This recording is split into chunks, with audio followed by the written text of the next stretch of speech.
নমস্কার, 7 নিউজ নেটওয়ার্কে আপনাদের স্বাগত। ফের খবরের শিরোনামে সোদপুর। এবার তৃণমূলী দাদাগিরির শিকার এক দম্পতি।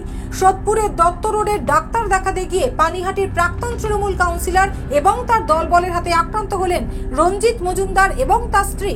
ঘটনার পর থেকে তীব্র আতঙ্কে ভুগছেন আক্রান্ত দম্পতি এবং তাদের পরিবারের লোকজন। জানা গেছে, এদিন রাতে সোদপুরের দত্ত রোডে এক আত্মীয়কে ডাক্তার দেখানোর জন্য গিয়েছিলেন রঞ্জিত মজুমদার এবং তার স্ত্রী বর্ণালী মজুমদার। ডাক্তারের চেম্বারে অনেক রোগীর ভিড় ছিল। অভিযোগ, সে সময় পানিহাটি পৌরসভার 2 নম্বর ওয়ার্ডের প্রাক্তন তৃণমূল কাউন্সিলর সুভাষ গাঙ্গুলি সেখানে গিয়ে ডাক্তারের চেম্বারে ভিড় দেখে অকথ্য ভাষায় গালিগালাজ দিতে থাকেন। সেই ঘটনার প্রতিবাদ করেন রঞ্জিত বাবু। এরপরেই তার ওপর চড়াও হন ওই প্রাক্তন কাউন্সিলর। রঞ্জিত বাবুকে ধাক্কা দিয়ে মারধর করে চেম্বারের বাইরে বের করে দেওয়া হয়। সে সময় তার স্ত্রী বর্ণালী মজুমদার তাকে বাঁচাতে গেলে তাকেও ধাক্কা দেওয়া হয় বলে অভিযোগ।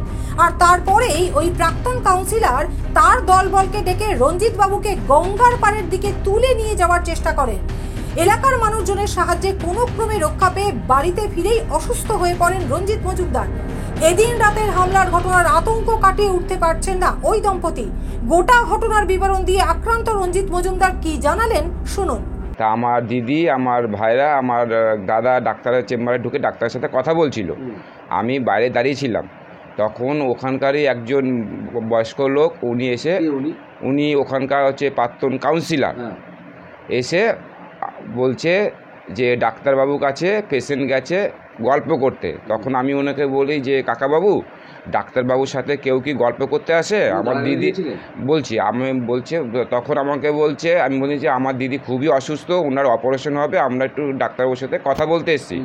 তখন আমাকে বলছে যে বিভৎসভাবে উনি বাজে একটা 2-3টে ভাষা, রাব ভাষায় আমাকে খিস্তি দেয়, দিয়ে আমার সাথে তর্ক। তখন আমি বলছি যে আপনি কেন এই বাজে একটা বয়স্ক লোক হয়ে, আপনি একটা সম্মানীয় ব্যক্তি হয়ে আপনি কেন এই বাজে ভাষা কথা বলছেন?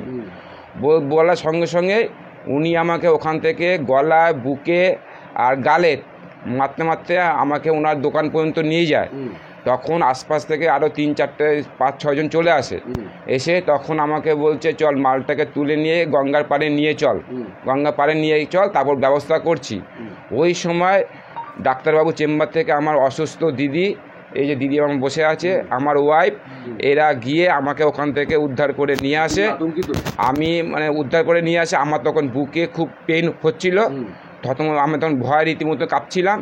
আমি কোনো রকম ওখান থেকে টোটো নিয়ে আমি আমার দিদিকে, পেশেন্ট অসুস্থ, আমি বাড়িও আসতে পারিনি।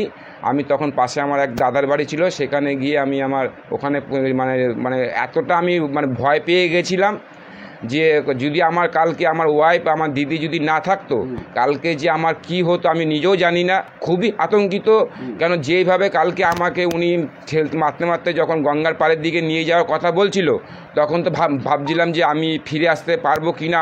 আমার একটা নিজে ভয় লাগছিল। না, উনি একা ছিল না, সঙ্গে আরও 5-6 জন ছিলেন। এবং আমি কালকে ভগবানের কাছে একটা বলবো যে আমার ওয়াইফ, আমার দিদি থাকাতে কালকে আমি আমার প্রাণ নিয়ে যখন আমার ওয়াইফ, আমার দিদি যখন বাঁচাতে যায়, তখন আমার ওয়াইফকে, আমার দিদিকে ওই ভদ্রলোক উনি হাত দিয়ে তাদেরকে ঠেলে সরিয়ে দিচ্ছিলেন, যাতে এদেরকে সরিয়ে দিয়ে আমাকে যাতে গঙ্গার পাড়ে নিয়ে যেতে পারে। ঘটনায় অভিযুক্ত ওই প্রাক্তন কাউন্সিলরের বিরুদ্ধে খড়দহ থানায় লিখিত অভিযোগ দায়ের করেছেন আক্রান্ত দম্পতি। অভিযোগের ভিত্তিতে তদন্ত শুরু করেছে খড়দহ থানার পুলিশ। তবে এদিনের ঘটনার বিষয়ে তার বিরুদ্ধে ওঠা যাবতীয় অভিযোগ অস্বীকার করে অভিযুক্ত প্রাক্তন কাউন্সিলর সুভাষ গাঙ্গুলির দাবি, কোনো মারধরের ঘটনা ঘটেনি, সামান্য কথা কাটাকাটি হয়েছে মাত্র। কিছুই নয়, আমারও পেশেন্ট ওখানে ছিল বসে, রাত্রির অনেক হয়ে গেছে।